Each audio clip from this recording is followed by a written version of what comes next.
Salam hər bir kəsə. Bu gün 7-ci sualımızın izahını verəcəm. İzaha keçməmişdən əvvəl sizdən xahişim odur ki, kanalımıza abunə olub like atasınız. Deməli, birinci bənddə deyir ki, e, uyğunluğu müəyyən etməyimizi istəyir və marşrut üsulu daha kiçik və mürəkkəb ərazilərin plana alınması üçün əlverişlidir. Bu yanlışdır. Daha kiçik sözünə görə yanlışdır. Bu qütb üsuluna aid olmalıdır. E, Yəni marşrut üsulunda mürəkkəb ərazilər üçün əlverişli olsa da, amma daha geniş ərazilər üçün də xasdır. Daha kiçik yazdığı üçün səhvdir. Deməli, yanlışın qarşısında doğru yazdığı üçün bu variantı götürmürük. İkiyə baxaq. Cənub adasında gecələrin, Saxalin adasında isə gündüzlərin maksimum olduğu tarixdə Höns adasında günəş şüalarının düşmə uzağı 73.5-dən həm çox, həm də az ola bilər. Deməli, Cənub adası yerləşir. Yeni Zelandiya bilirik ki, iki müstəqil adadan ibarətdir və James Cook'un adına bağlı olaraq ortalarında Cook boğazı vasitəsilə ayrılır. Bildik ki, Cənub adası Cənub yarımkürəsində yerləşir və Saxalin adası isə şimal yarımkürədə yerləşir. Rusiyaya məxsus olan bir adadır. Deməli, 22 iyun tarixində şimal yarımkürəsində maksimum gündüzlər olur, cənub yarımkürəsində isə maksimum gecələr olur. Bu tarixi nəzərə alaraq, yəni 22 iyun tarixi nəzərə alaraq Höns adasında günəş şüalarının düşmə uzağı verilən qiymətdən böyük də ola bilər, kiçik də ola bilər. Bu necə baş verir? Çünki Höns adasının 40 dərəcəlik bir paralel kəsir. Kəsdiyi üçün həm şimalda qalan əraziləri olur, həm də cənubda qalan əraziləri. Bu zaman deyə bilərik ki, 22 iyun tarixində günəş şüalarının e, belə deyək, 40 dərəcəli paralelin 73.5 dərəcə bucaq altında düşür maksimum olaraq. İndi şimalda qalan ərazi və cənubda qalan ərazisi olduğu üçün deyə bilərik ki, bu fikirdə doğru ifadədir. Ona görə 2-ni götürürük, çünki qarşısına da doğru yazıb.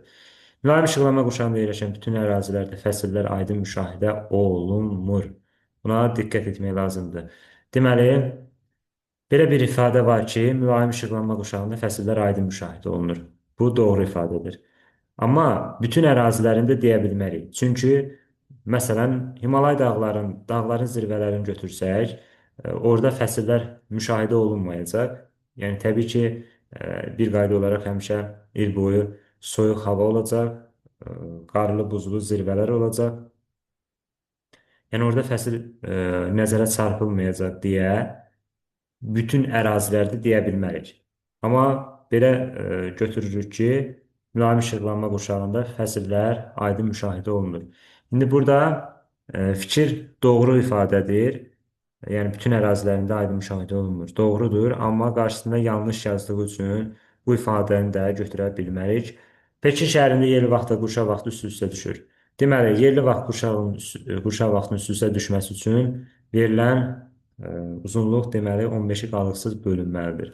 Pekin də yerləşir 40 dərəcə şimal enliyi və 117 dərəcə şərq uzunluğunda.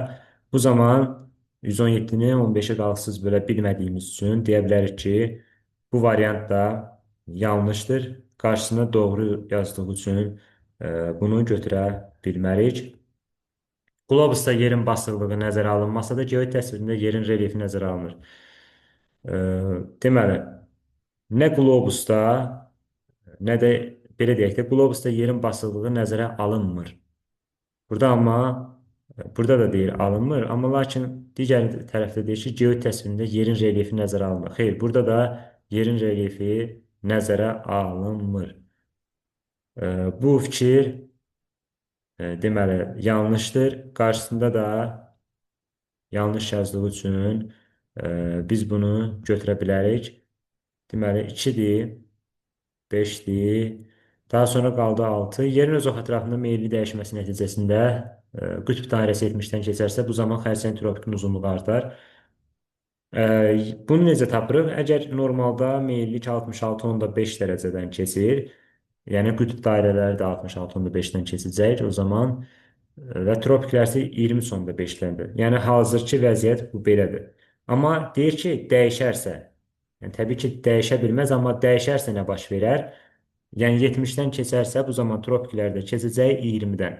Əvvəl 20.5-dən keçirdi tropiklər, indi isə 20-dən. Deməli, tropik xəttlərin uzunluğu artacaq. Çünki ekvatora yaxınlaşdıqca paralellərin uzunluğu artır. Xərçəng tropikdə şimal tropik adlanır. Fərqi yoxdur. Yəni xərçəng oldu və ya oğlaq oldu. Hər birində paralellərin uzunluqları azalacaq. Burada da fikir doğrudur, qarşısına doğru yazdığı üçün bu variantı da götürə bilərik. Deməli, bizim sualımızın doğru cavabı 2, 5 və 6-dır. D variantı uyğundur. Bu qədər izlədiyiniz üçün təşəkkürlər.